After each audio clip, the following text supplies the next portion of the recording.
नमस्कार दोस्तों, स्वागत है आपका हमारे यूट्यूब चैनल पर। अगर आप हमारे चैनल पर नए आए हैं तो चैनल को सब्सक्राइब कर लीजिए और अपने दोस्तों को ज़्यादा से ज़्यादा शेयर करिए। डिक्टेशन शुरू करेंगे 5 सेकंड बाद।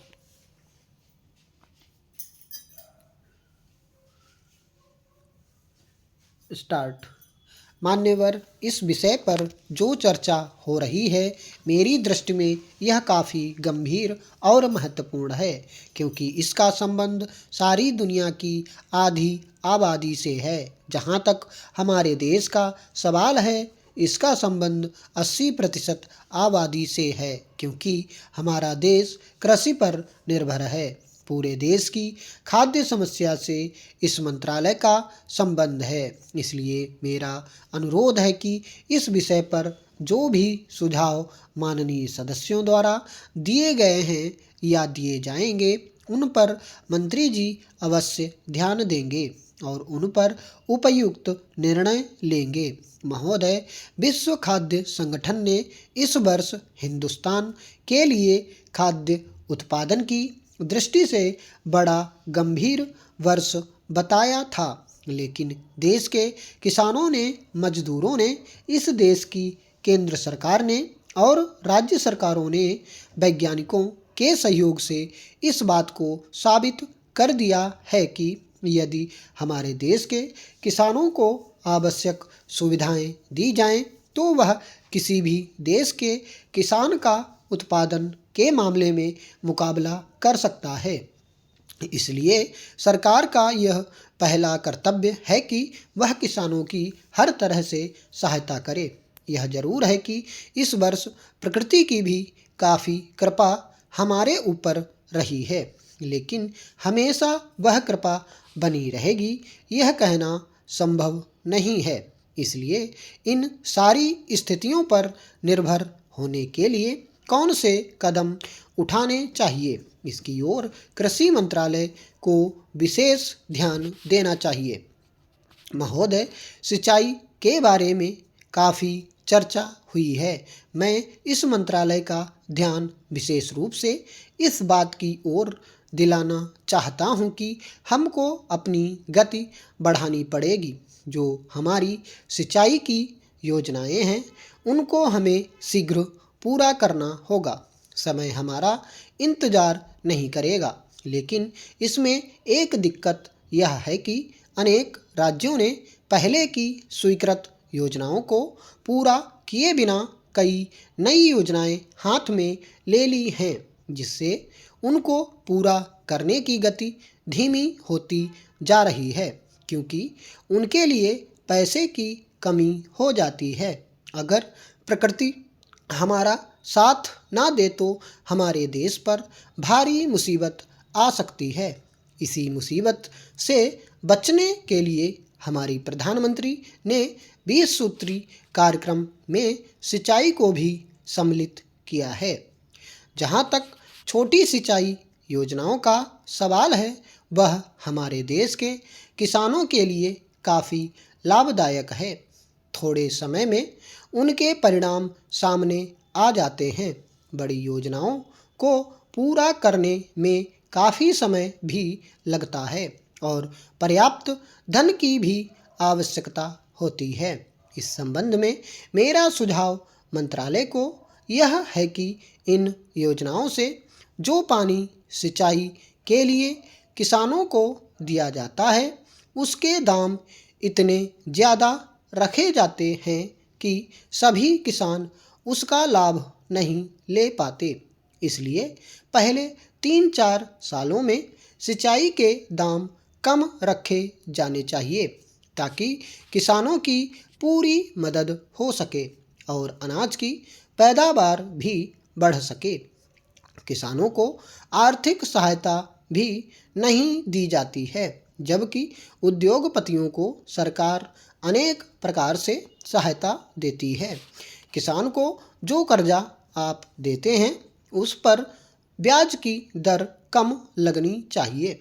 उसको जो बिजली आप देते हैं, उस पर शुल्क कम लगाया जाना चाहिए। उसकी भूमि का लगान आप कम कर दो।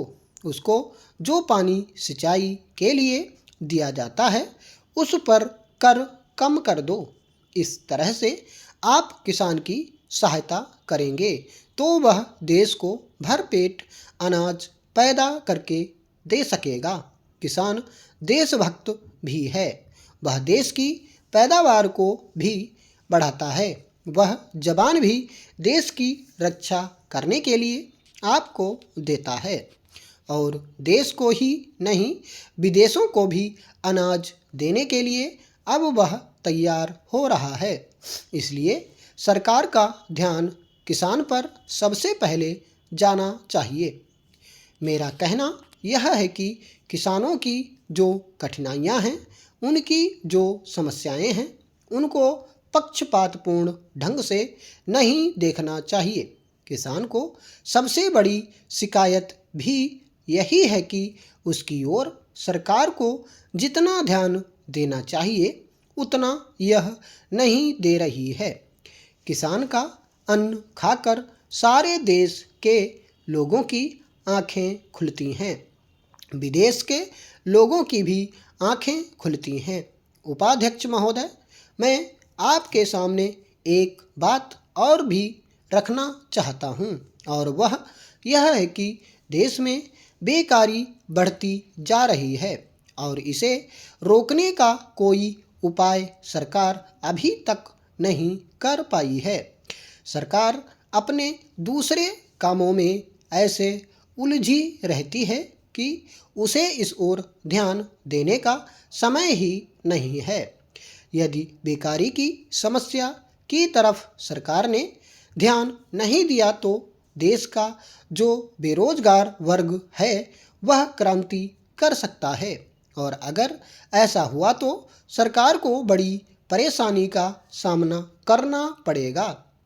अतः मेरा सुझाव है कि सरकार को जल्दी से जल्दी इस समस्या की ओर ध्यान देना चाहिए। यह बेकारी ऐसी नहीं है कि फूंक मारते ही दूर हो जाएगी। इसके लिए सरकार को योजनाबद्ध तरीके से काम करना पड़ेगा। नए नए रोजगार के अवसर सरकार को ढूंढने होंगे। पढ़ाई के ढांचे में परिवर्तन करना पड़ेगा तथा कुटीर उद्योगों को और बढ़ावा देना होगा। अब मैं देश में फैली अराजकता तथा आवश्यक वस्तुओं के मूल्यों में वृद्धि के बारे में भी कुछ कहना चाहता हूँ। मैं उन बातों को नहीं दोहराना चाहता हूँ जो मेरे दोस्तों ने कही हैं।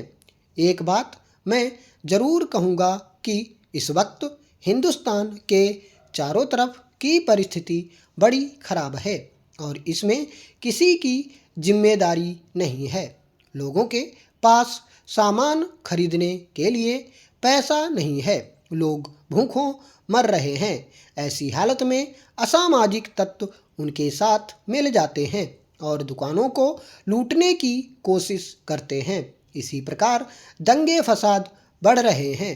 इन सब का कारण मूल्यों में वृद्धि से लगाया जा सकता है।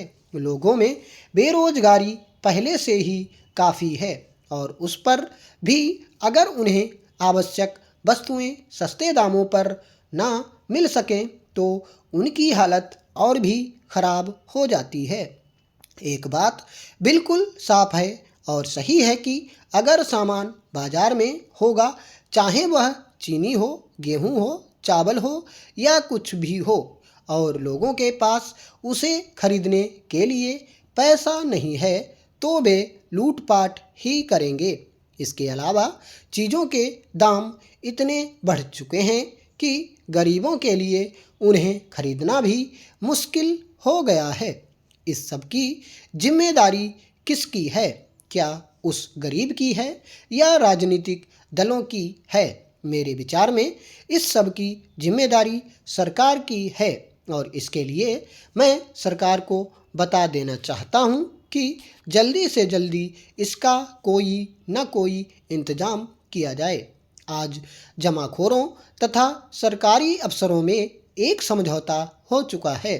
सरकार थोक व्यापार को अपने हाथ में लेना चाहती है, परंतु जमाखोरों को इससे बहुत नुकसान होगा।